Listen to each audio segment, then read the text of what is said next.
todos, bienvenidos a una nueva edición de Comex Plus, el primer y único programa que analiza la actualidad del comercio exterior, pero siempre con una mirada puesta en la economía argentina. Les recuerdo que nos pueden seguir en las redes sociales como @globalplayok o pueden ver el contenido en el sitio web www.globalplay.ar. Hoy tenemos un programa bastante particular porque durante todo el año hemos estado analizando los cambios que ha habido en el comercio exterior y las posibilidades que se les han abierto a las distintas economías regionales, pero siempre desde la óptica del sector privado. Esta vez vamos a hablar desde la óptica del sector público. ¿Con quién? Con alguien que gestiona y es parte de los cambios que se han introducido en el comercio exterior. Así que recibimos con nosotros al subsecretario de Comercio Exterior, el licenciado Esteban Marzorati. Subsecretario, bienvenido, ¿cómo le va? Muy bien, muchas gracias por la invitación. Bueno, coméntenos un poco, ¿con qué se encontraron cuando llegaron en diciembre del 2023? Bueno, voy a ir, si se quiere, de lo más general a lo particular. La realidad es que nosotros teníamos un diagnóstico bastante claro de cuál era la situación del comercio exterior, sobre todo en los 2 últimos años previos al inicio de nuestra administración. Si querés, una cuestión primero más filosófica y de definición de política económica, que tiene que ver con un grado de intervencionismo de parte del Estado y un grado de intervencionismo que derivaba en una administración del comercio particular, que nosotros creíamos que había alcanzado niveles realmente importantes en el sentido de la certidumbre que se le podía dar a los distintos actores del comercio exterior. Y que lógicamente los resultados que habían ido generando no eran lo que nosotros queríamos o queremos para el comercio exterior de cara a lo que viene. Por mencionarte distintas participaciones o de alguna forma involucramiento de parte del Estado en lo que tiene que ver con el desenvolvimiento del comercio exterior en Argentina, era un esquema de que cualquier situación que ameritaba la necesidad de hacer una operación tenía que ser autorizada de parte del Estado, lo cual era una forma ineficiente de administrarlo y una forma que cargaba a las compañías de una gran certidumbre, y acá te hablo puntualmente del esquema de licencias automáticas y no automáticas. Un segundo punto que tenía que ver con una gran acumulación de deuda comercial de parte de los importadores con el exterior, que no encontraba una solución o no parecía encontrar una solución en lo inmediato, y lo que te da la pauta fue justamente la evolución de esa deuda y cómo se fue incrementando en el tiempo.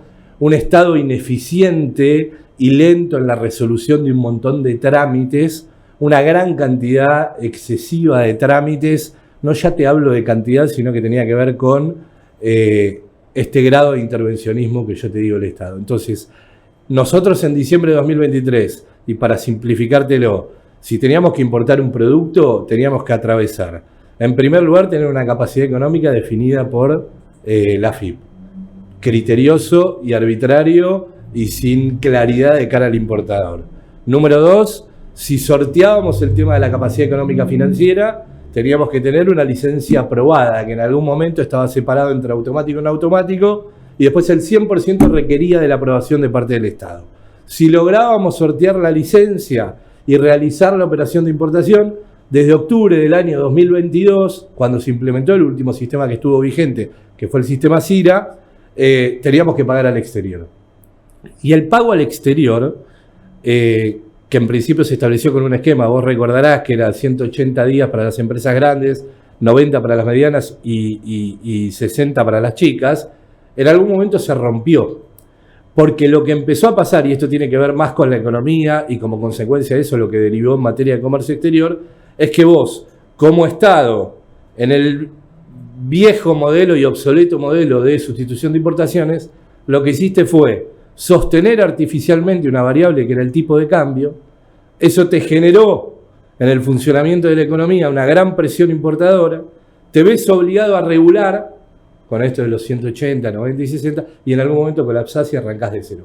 Y eso fue lo que pasó. El esquema que se planteó en octubre de 2022 en un país donde no tenía, si se quiere, una estructura financiera donde los importadores se pueden dar vuelta y decir, bueno, uso una carta de crédito, una prefinanciación de importaciones, se encontró con la necesidad o la imposibilidad de pagar, con un esquema que duró, digamos, 2 o 3 meses, y después empezó esta situación donde las fechas se prorrogaban sin previo aviso, etcétera, etcétera. Entonces, Básicamente lo que nos encontramos fue con un Estado muy involucrado en la actividad privada, excesivamente involucrado, administrando el comercio de una forma muy particular, con un sesgo antiimportador muy importante y con un Estado, si se quiere, en ese intervencionismo muy ineficiente y cargando de incertidumbre, obviamente, a las empresas.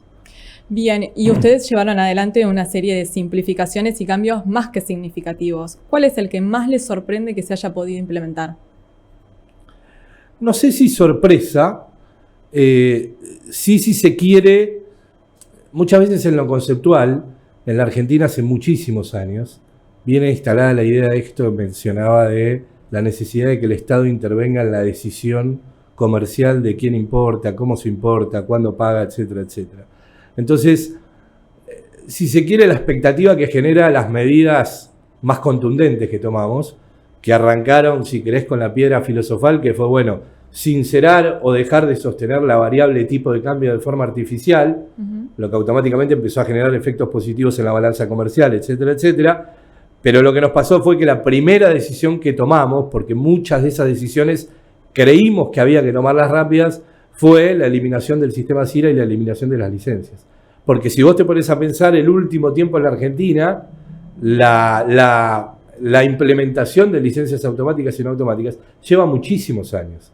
Eran las licencias, anteriormente fueron las de JAI, antes de las de JAI habían tenido las licencias. Entonces, siempre está, lógicamente, ver el efecto de lo que nosotros estábamos convencidos en el acto. Y creo que eso fue, de alguna forma, en lo que tiene que ver con comercio exterior, la medida más trascendental en la vida de los agentes económicos que operan con comercio exterior. Después, lógicamente, el gran problema o el mayor problema era el pago al exterior. Y eso necesariamente lo tuvimos que ir haciendo gradual y fue avanzando y estamos en un proceso de normalización y se fueron acortando los plazos. Entonces, si se quiere, no sé si sorpresa, pero sí fue muy gratificante ver en estos primeros 10 meses de gobierno los buenos efectos que se generaron eliminando estructuras que llevaban muchos años en la Argentina, como es el caso del sistema de aprobación de licencias. Creo que las licencias datan de los 90, si sí, no me falla. Correcto. O sea, estamos hablando de una medida que tiene más de 30 años. La medida en sí, el sistema en sí. Si vos querés repasar un poco la historia de la Argentina, y dependiendo la administración que lleva adelante el gobierno, la historia del intervencionismo del comercio exterior data de muchísimos más años, ¿no? Es como una historia y un loop que se repite constantemente. Por eso, para nosotros, realmente estábamos convencidos en la decisión que teníamos que tomar, a pesar de los años que llevan estas medidas vigentes en la Argentina y que a las claras está que no han dado resultados. Y hablando de los efectos positivos, ustedes han eliminado o han simplificado muchos reglamentos técnicos y a veces cuesta que el consumidor se dé cuenta cómo impacta, ¿sí?, en la vida cotidiana de la gente, que esto es acercar el comercio exterior al consumidor y que entienda cuán beneficioso es que funcione correctamente. Por ejemplo, si vamos a llevarlo, ¿qué beneficios tiene para un consumidor que se haya eliminado el último reglamento técnico, el de las bicicletas? Bueno, es una excelente pregunta y voy a aprovechar también para dar un poquito de contexto a lo que venimos haciendo en reglamentos técnicos, también para que se entienda. Porque en definitiva, todas las medidas que se han ido tomando tienen que ver con una mirada que también integra lógicamente a los consumidores y el efecto que tiene eso.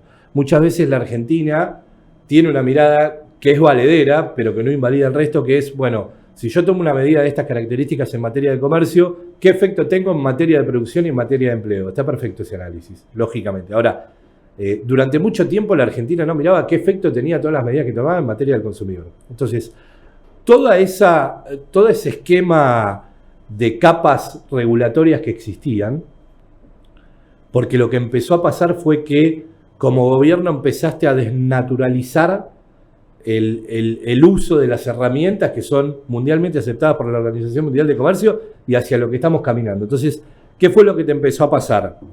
Que vos, mediante la implementación de todo este esquema regulatorio, generás un extracosto en dos sentidos. Y lo voy a hablar puntualmente de reglamentos técnicos. El primero tiene que ver con la incertidumbre que vos le generás al interesado de la aprobación de ese reglamento. Y lógicamente eso se traduce en costo. Costo que después termina pagando el consumidor, obviamente. Y la número dos es el ejercicio de un montón de reglamentos que no tenían sentido generaban un costo directo en las compañías por el accionar y la certificación que tenían que hacer sobre su producto. Entonces, cuando yo te miro el reglamento técnico de aceros o de bicicletas o cualquier reglamento que implicaba que vos tenías que mandar a una persona 2 veces por año a certificar una planta en origen, en el país que vos te imagines, lógicamente tiene un costo. Importar una cantidad de muestras de forma reiterada y en periodos cortos de tiempo para certificarlo tiene un costo. Y ese costo, independientemente del margen que pueda o no tener el sector, se termina trasladando al consumidor. Entonces, vos tenés, si querés, 2 mecanismos que te generan un extra costo al consumidor que no deberías tener porque es un control que no tiene sentido. Y en lo que tiene que ver con reglamentos técnicos, y vuelvo de vuelta a esta cuestión filosófica de plantear qué Estado queremos, y nosotros hemos sido muy claros en ese sentido, donde queremos un Estado más chico y un Estado que intervenga menos en la decisión de los negocios de las compañías o en la vida privada de la gente. Y a vos lo que te pasaba con los reglamentos técnicos es ese grado, ¿qué quiero yo que tutele el Estado? Porque en definitiva, cuando vos y mencionás el de bicicletas, digo por mencionar el de bicicletas, pero hay infinidad. Argentina fue el último y porque sí. Aparte es fácil para el consumidor asociarse con las bicicletas. Quizás Totalmente. con acero le resulta un poco más difícil. Estoy de acuerdo, pero digo, Argentina tenía un esquema cuando nosotros asumimos de 49 reglamentos técnicos. De esos 49 reglamentos técnicos, había muchos reglamentos técnicos que no habían entrado en vigencia y que se iban prorrogando. Y después sí tenías una serie de reglamentos que carecían de sentido. Y ahí, si querés, vos podés identificar 2 o 3 tipos de universos dentro de los reglamentos técnicos. Y en esto conceptual que te digo de qué quiero que tutele o no el Estado. Si vos me decís que el Estado tiene que tutelar por la seguridad, la salubridad de los usuarios, estamos todos de acuerdo. Digo, el reglamento técnico de la seguridad eléctrica, donde un producto se va a enchufar un usuario de forma doméstica, llamémoslo, que no existe un uso idóneo de la cuestión y demás, bueno, está bien que el Estado determine una serie de estándares a partir de los cuales evite que sea un riesgo para el consumidor utilizar ese producto. Mismo es el caso para juguetes, donde hay una interacción entre el juguete y un niño, donde puede contener elementos químicos, puede contener ftalato que puedan generar un daño en la salud. Está bien que el Estado tutele. Ahora, que el Estado esté tutelando en reglamentos técnicos que no hacen a la salubridad y a la seguridad, lo que te hace pensar es que en definitiva termina siendo una barrera al comercio que no tiene ningún sentido y que carga de costos al consumidor. No sé si estoy diciendo claro, porque, a ver, todo lo que implique tiempos en el comercio exterior implica un extra costo, todo lo que implique trámites en el comercio exterior son costos, y los costos se trasladan al consumidor, lamentablemente. Exactamente, y ahí, perdón que te interrumpa un puntito más relacionado a lo que tiene que ver con reglamentos técnicos, es no solo es qué controlo y qué hace sentido controlar, por eso habrás visto que hay reglamentos que se derogaron porque creíamos que no hacía sentido, hay reglamentos que se modificaron, pero también está en el cómo vos controlás. Sí, aparte hoy día hay muchas herramientas hay reglamentos que quedaron de hace muchísimos años atrás y hoy día hay herramientas que nos permiten simplificar los trámites, que permiten que se siga regulando cuestiones que tienen que ver con la seguridad o la salubridad, pero se puede hacer mucho más fácil por medios electrónicos. Absolutamente, y ahí te entro al último punto de reglamentos técnicos, que tiene que ver con la forma y el momento en el cual yo controlo. Primero yo defino qué hace sentido controlar o qué quiero tutelar. Indudablemente que estábamos tutelando mucho más de lo que queríamos. Y en segundo lugar es en qué momento yo tutelo. Porque ¿qué me termina pasando? Argentina, por varias razones, pero una de las razones principales es que no ha logrado nunca tener un esquema, si se quiere, de control, de fiscalización y sancionatorio robusto. Se ve en la obligación de todos los controles ponerlo ex ante, a diferencia de lo que pasa con las economías modernas. Las economías modernas, vos avanzás, y las economías modernas sí tienen esquemas de control. Y vos podés comerciar y no trabás el comercio y no trabás las cuestiones en aduana, etcétera, etcétera. Que obviamente todo eso, y vos lo sabés muy bien, se traslada a costos. Entonces, el gran cambio de paradigma que nosotros estamos llevando es no solo eliminar los controles que creemos que no hacen sentido, sino también que el momento de controlar sea ex post. Bueno, eso se ve claramente con la modificación del reglamento técnico de textiles y calzado. Bueno, ese es un buen ejemplo, el caso de etiquetado. Entonces, vos generabas una traba al comercio para controlar algo que podés controlar en el momento de la comercialización.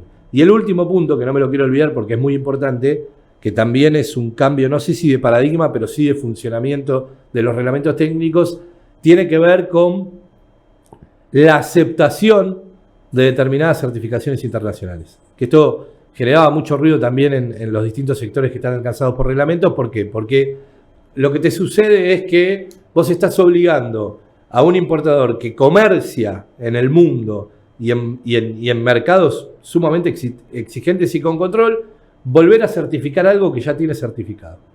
Entonces, se está trabajando puntualmente en eso, reglamento por reglamento.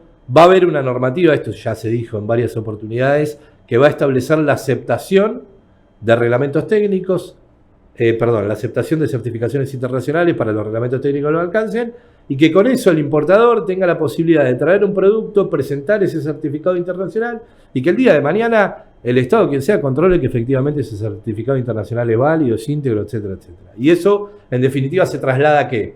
A que termino alcanzando el objetivo que en definitiva es facilitar el comercio sin dejar de controlar lo que hay que controlar, que eso me parece importante destacarlo. Tomo lo que dijiste de facilitar el comercio. Y cuando facilitamos el comercio en la Argentina reviven los fantasmas de destrucción de la industria nacional porque va a empezar a entrar todo de afuera. Los números muestran que la Argentina importa lo que importa, el 70% son insumos, materia prima. ¿Qué opinan ustedes de estos miedos que surgen cuando se empieza a facilitar el comercio? Mira, es una discusión muy larga que tiene la Argentina, de hace muchos años, y dependiendo de vuelta, el gobierno que está va para un lado o va para el otro. Yo te voy a dar mi opinión personal, que obviamente está en línea con lo que piensa este gobierno, y es que creo que no hay nada más nocivo para la industria que ser un país cerrado, por infinidad de motivos. Y el primero de ellos es que vivir en un país cerrado, con poca competencia, sobre todo internacional, te pone en una situación, o si querés llamarlo de status quo, donde tengo menos incentivos a la tecnificación, menos incentivos a la innovación, menos incentivos a la competencia. La incomodidad de la competencia es fantástica. Y acá te estoy dando una visión únicamente pensándolo, imaginemos vos o yo como productores de un producto determinado. Entonces, el efecto que a vos te generan el funcionamiento de determinados rubros que tienen un comportamiento monopólico o cuasi oligopólico es justamente no tener incentivos al perfeccionamiento, a la innovación, y todo eso se traslada en los bajos niveles de inversión y de mejora que tienen las compañías. Eso por un lado, y no hablo de un rubro en particular, hablo en general como concepto, por lo cual ya conceptualmente ese miedo me parece que es infundado. Y es real que la Argentina es un país que ha ido perdiendo una participación gigantesca en el comercio internacional, no solo para importar, sino para exportar, porque después se te genera una segunda situación.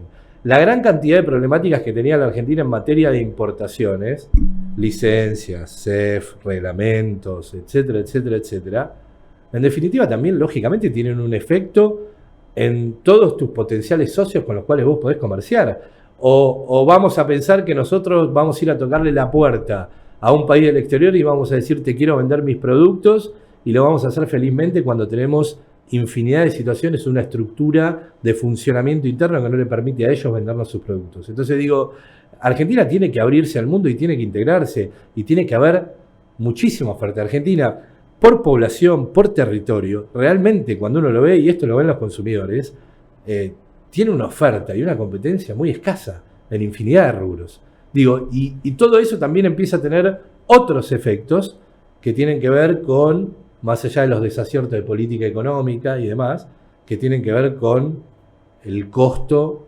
argentino trasladado a los consumidores en base a los productos. Entonces, es el comportamiento de un rubro monopólico o oligopólico con todo lo que te describo.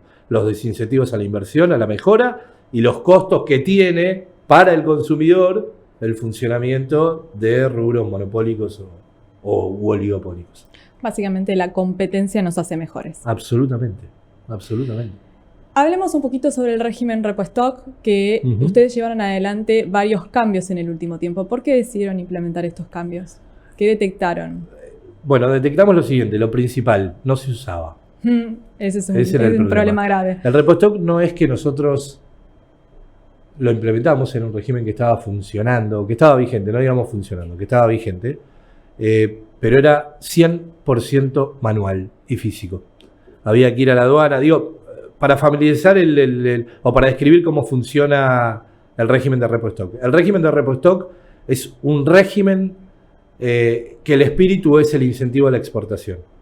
Vos importás materia prima o productos, tenés un proceso de transformación local y luego exportás. Como el Estado quiere generar incentivos a la exportación, exime del pago de impuestos y de aranceles a la importación de materias primas que van a ser transformadas mediante un proceso productivo en la Argentina y luego exportadas. ¿Qué pasaba con el repostock? El repostock lo que tenía, que era como un proceso manual y no era digital, era muy engorroso, era muy lento y terminaba generando el desincentivo a las empresas que básicamente no lo usaban. ¿Qué es lo que hicimos nosotros? Agarramos el régimen repostock y lo que hicimos fue digitalizar el proceso de punta a punta. Ya está lanzado, ya están hechas las pruebas, se ha incluso probado en producción con distintas empresas. Y si querés, la gran ventaja, esto está muy vinculado con el otro régimen de importación temporal que se llama CTIT, que sí estaba digitalizado y sí el sistema funciona y demás, que básicamente la gran ventaja que tiene Repostock es cuando el importador de la materia prima o de los insumos que van a ser transformados para un producto exportable no es el mismo que el exportador.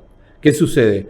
Vos en el proceso productivo podés ser vos mismo quien importa los insumos, vos mismo quien hace el proceso productivo y vos mismo quien lo exporta. Ahora, hay situaciones en las cuales, y vamos por citarte un ejemplo, te voy a nombrar a la industria automotriz, que es o va a ser gran usuaria del régimen Repostock, donde vos sos proveedora de la terminal automotriz, vos importás la materia prima, esa materia prima yo la utilizo en mi proceso productivo y luego exporto el auto. Entonces, ¿qué es lo que pasa? Cuando no es el mismo el importador que el exportador, Repostock te lo facilita y te permite trasladar ese beneficio del no pago de aranceles y de impuestos al posterior producto exportado. Perfecto. Hace poco surgió la novedad de que estarían revisionando todo lo que es el proceso de investigación de dumping, y en este contexto que estábamos hablando de la industria nacional, de la sensibilidad que genera la apertura del comercio exterior, ¿en qué específicamente van a adecuar o a qué están apuntando con modificar el proceso de antidumping? Bien. Esto tiene que ver con una revisión general que nosotros estamos haciendo de todos los procesos del Estado. De vuelta, volviendo al inicio de la conversación, yo te hablé no solo del grado de intervencionismo, sino de un Estado ineficiente. Lo que nos quede, donde el Estado sí tiene que accionar y sí tiene que gestionar, queremos que sea un Estado rápido y un Estado eficiente, con procedimientos cada vez más óptimos. Entonces, dumping, igual que cualquiera de los otros procedimientos o regímenes que hemos estado tocando, como fue el régimen 256, como fue el régimen de importación de bienes usados, etcétera, etcétera. ¿Qué nos encontramos? Primero nos encontramos con un Estado lento. Las investigaciones de dumping, por diferentes motivos. Son muy lentas. Propio funcionamiento interno, y vos lo sabes bien, son lentas. Por lo cual lo que estamos revisando es el procedimiento a través del cual se realizan las investigaciones de dumping. Lógicamente que la herramienta antidumping es una herramienta aceptada por la Organización Mundial de Comercio y que utilizan todos los países del mundo. Eso no está en tela de juicio, ni nos estamos poniendo en duda eso. Pero sí vemos que es un procedimiento lento. Y por otro lado, lo que sí vimos también, que estuvimos analizando los últimos años de la Argentina y las medidas que han existido en materia de antidumping, estamos viendo también algunas cuestiones que tienen que ver con la duración de los dumpings, los procesos a través de los cuales se realizan las investigaciones, los mecanismos. Existen infinidad de cuestiones como ser acuerdos de precio o los productos que vos comparás, digamos. Estamos haciendo una revisión integral de todo el proceso. ¿Para qué? Porque queremos y porque validamos el uso de las herramientas de antidumping, pero queremos que sean herramientas rápidas, eficientes y que al mismo tiempo realmente atiendan situaciones de competencia desleal. Esto es muy importante. Cuando yo te dije al principio que hay muchas herramientas que rompieron su naturaleza a través del ejercicio de las distintas administraciones, tiene que ver con este modelo de intervencionismo de Estado que se agarra de todas las herramientas posibles para atender situaciones de administración de comercio. Y la realidad es que la regla antidumping, por citar el ejemplo de lo que me estás preguntando, o las medidas antidumping, atienden una situación de competencia desleal, no otra cosa. Y eso es a lo que estamos apuntando mediante la mejora de los procedimientos. Sí, aparte llamativo el nivel de medidas antidumping que la Argentina tiene cuando lo comparamos a nivel mundial. Sí, sin dudas. Tiene medidas antidumping largas, medidas antidumping que se han renovado por muchísimos años. No quiero hablar de ninguna medida en particular, simplemente sí dejar la idea conceptual de que queremos usar las medidas antidumping realmente como deben ser utilizadas. Perfecto. Y yéndonos al tema de los costos, porque estuvimos hablando de cómo los reglamentos técnicos y su simplificación impactan de lleno en el costo operativo. Pero también hay una realidad que afecta no solo al comercio exterior, sino a toda la economía, que es la presión tributaria. Y hemos visto que se tomaron medidas directamente sobre lo que es el alivio tributario de importaciones en el caso de lo que es canasta básica alimentaria, algunos insumos. ¿Vamos a ver más medidas al respecto? O sea, ¿se va a avanzar sobre la revisión del esquema tributario? Ya te voy a dar una respuesta que no te voy a anticipar nada, pero la próxima seguro es en diciembre, que tiene que ver con el impuesto país, que esto ya fue confirmado por el presidente y por el ministro en varias oportunidades. El comercio exterior no escapa a la estructura tributaria que existe en la Argentina.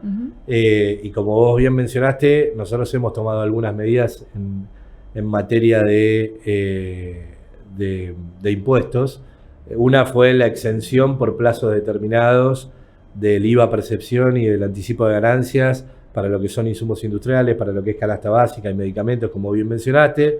La otra, y no menor, fue la reducción de los 10 puntos de la alícuota del impuesto país, que era un compromiso que había adoptado el gobierno y que lo cumplió a partir del mes de septiembre y que ya se anunció que se va a terminar eliminando hacia diciembre esos 7,5 puntos que quedan del impuesto país en lo que refiere a bienes.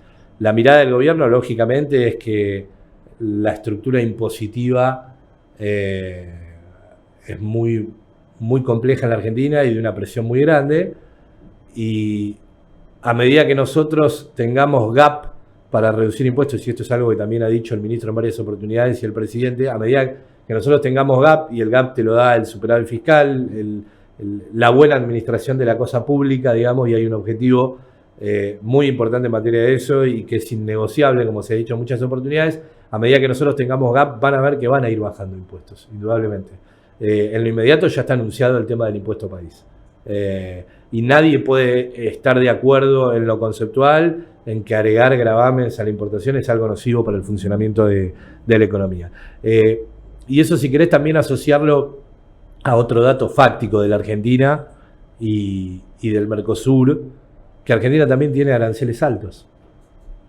Argentina tiene un promedio de aproximadamente entre 10 y 11%, cuando Estados Unidos o la Unión Europea rondan en el 3 o el 4%. El Mercosur también tiene aranceles altos, y eso es un dato real y es un costo directo sobre los productos. Argentina tiene tasas como la tasa estadística. Argentina tiene, en la mayoría de los casos, salvo las excepciones o los bienes de capital o bienes que son de uso propio, un 21% de IVA, un 20% del IVA percepción. Argentina tiene un 6% de anticipo de ganancias. Argentina tiene un 2,5% de ingresos brutos. Digo, cuando uno mira los gaps que pagan los BEPS que pagan las compañías al momento de importar, es un capital gigantesco, y realmente es algo que a medida que tengamos margen, eso se tiene que ir modificando, indudablemente, porque aparte muchos de esos impuestos, a veces entras en esa discusión de qué impuestos son recuperables y qué impuestos no son recuperables, y fíjate lo que te pasa con el IVA. Vos pagás, vamos al caso más extremo, que es el 21% de IVA y el 20% de IVA percepción. Son 41 puntos que en realidad vos en tu venta recuperás el 21%, porque lógicamente tu negocio tiene que tener un margen y vos tenés una base imponible mayor, pero el resto, tu IVA percepción, ese 20% que vos en teoría le estás adelantando al Estado es irrecuperable. Salvo en algunos rubros con un markup muy, muy grande, realmente es irrecuperable. Entonces, lo que hace el importador por lógica es trasladarlo al costo. Básicamente es eso. Y se olvidó también de que hay productos que pagan impuestos internos.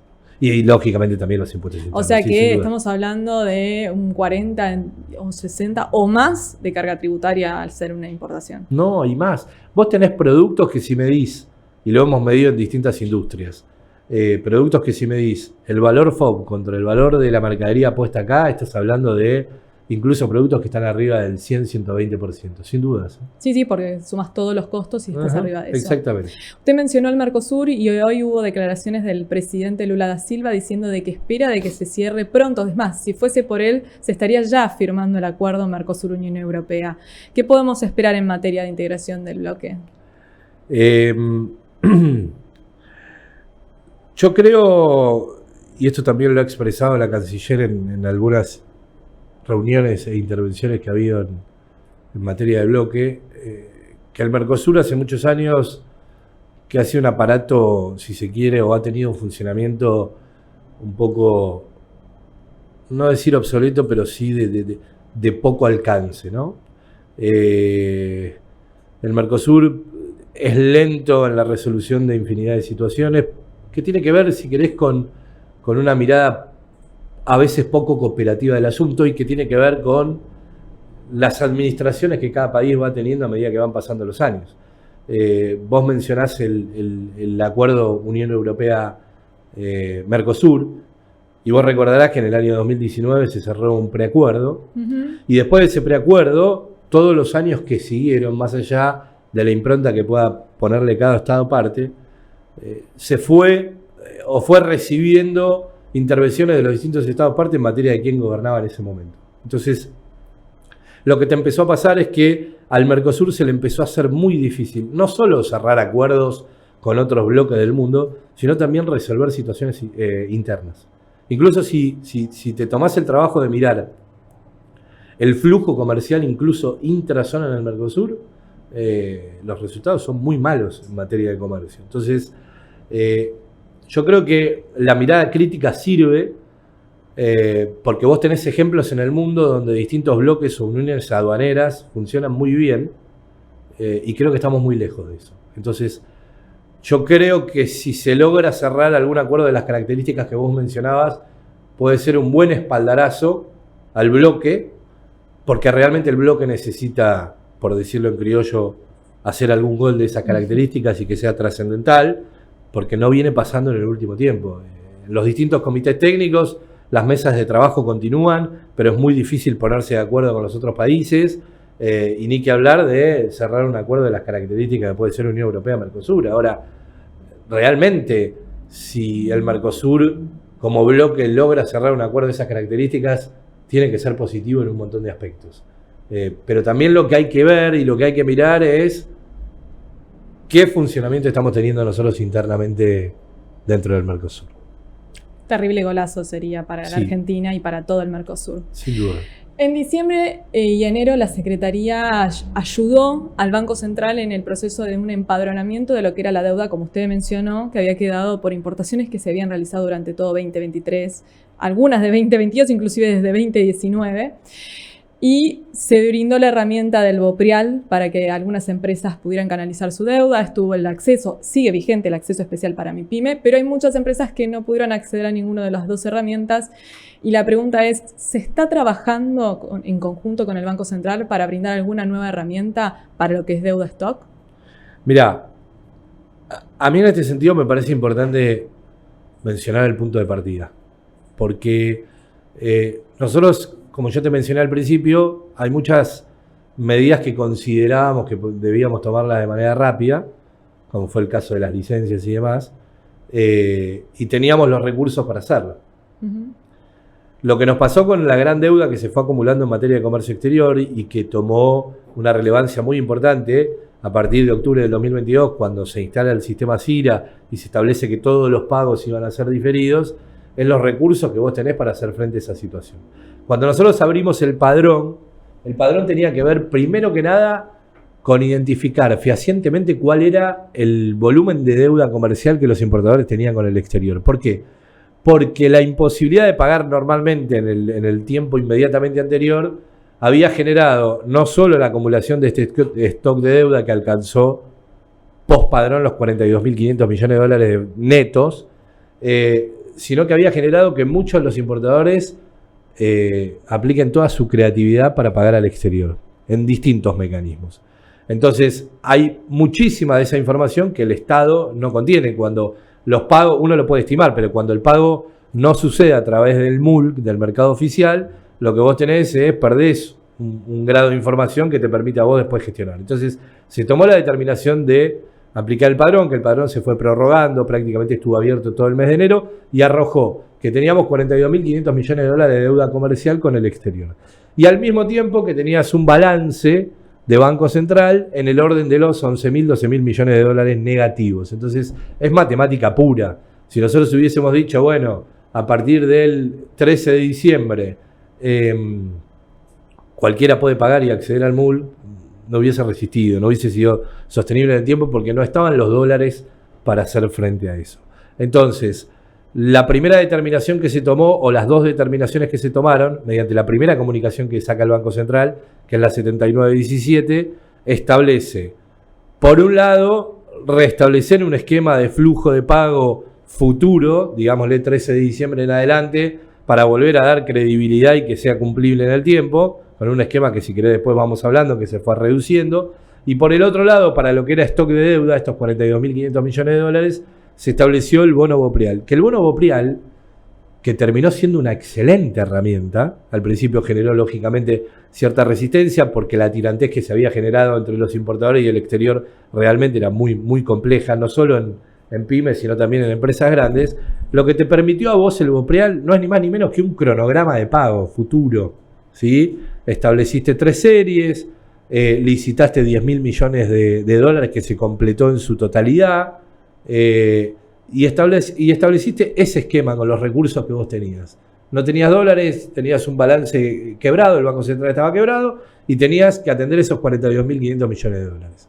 Ahora, el segundo efecto que te terminó generando el Bopreal, que no tiene que ver directamente con el comercio exterior, fue la absorción de pesos en esta política tan exitosa en estos primeros meses de gobierno, que fue ir reduciendo la inflación, cortando los distintos mecanismos que existen de generación de dinero. Bueno, también te generó ese efecto, además del efecto que tiene que ver directamente con el comercio exterior. ¿Y eso qué te permitía a vos como importador? Bueno, el que quería sostenerlo es un instrumento que funciona como un bono, con un rendimiento determinado, etcétera, etcétera. Y después tenías a aquella gente que por ahí tenía la urgencia de pagar inmediatamente, de comprar ese bono, venderlo en el mercado secundario, hacerse de los dólares y girar al exterior. Ahora bien, el padrón se tenía que cerrar, tenía que tener un corte, porque si no es muy difícil después seguir gestionando, ¿no? Porque lo que nos pasó, y esto es real, es que gente no se inscribió en el padrón. Es una parte, si se quiere, más marginal, pero sí hubo casos. Pero la realidad es que si vos lo dejás abierto a perpetuidad, se te hace muy difícil hacer política y gestionar. Porque te voy a dar un ejemplo muy claro. Cuando nosotros terminamos ese padrón de los 42.500 millones de dólares, identificamos que la deuda del 80% de las pymes eran 1.200 millones de dólares. Y eso es un dato que surgió del padrón.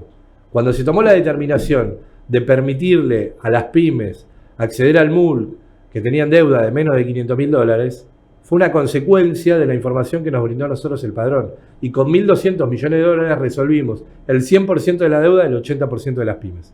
Bueno, pero él tomó 10.000 millones más 11.200...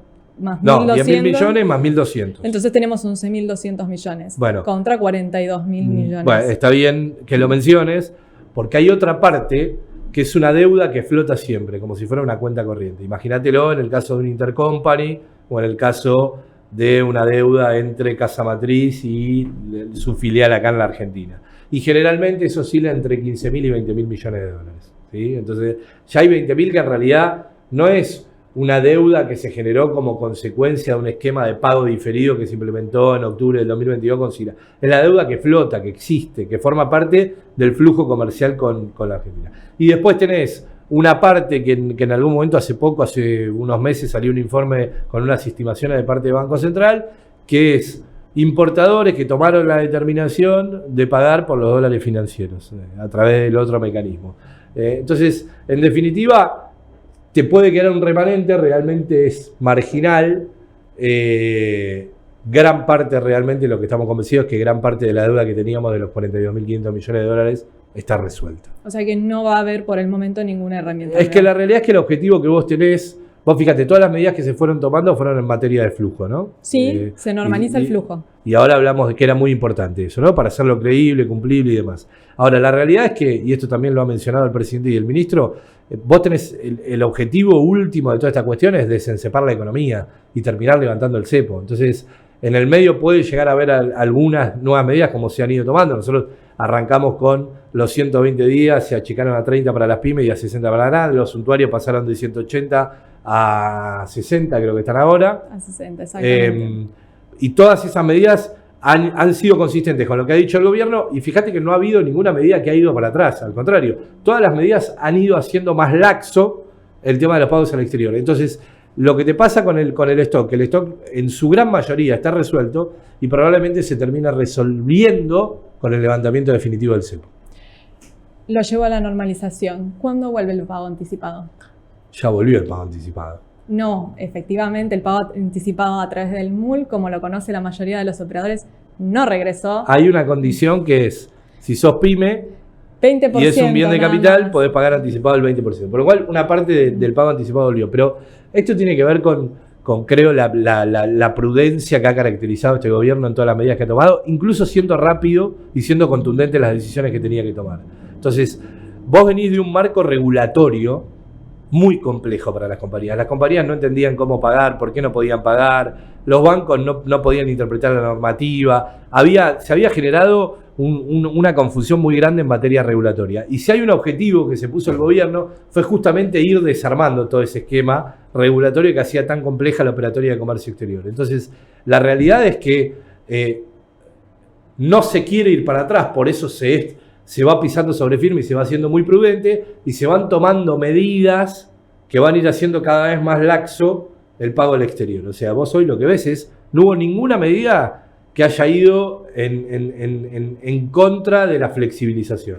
Pasaste de 4 cuotas, el que conocían como ahora 4, de 120 días, lo bajaste a 60 y a 30 para las pymes. Ahora 2 los suntuarios lo bajaste, volviste a restablecer el 20% anticipado para lo que son bienes de capital. Y es muy probable que todas esas medidas continúen en ese sentido hasta que en un momento logres definitivamente levantar el cepo, porque el objetivo último de todo esto es que nosotros nos corramos, nosotros como gobierno, nos corramos absolutamente de la decisión de cuánto pagan y cómo pagan. Ahora, ¿por qué todavía no sucedió? Porque a medida que fuimos teniendo el gap para hacerlo y se fueron generando las condiciones, lo primero que se hizo fue ir flexibilizando. ¿Y por qué no devolviste el pago anticipado? Bueno, porque todavía no están las condiciones dadas para el levantamiento definitivo del asunto. Bueno, para cerrar, la última pregunta. ¿Cómo ve el futuro del comercio exterior de la Argentina? Yo soy muy optimista personalmente con el comercio exterior y sobre todo con todas las medidas que se han ido tomando en estos 9, 10 meses de gobierno.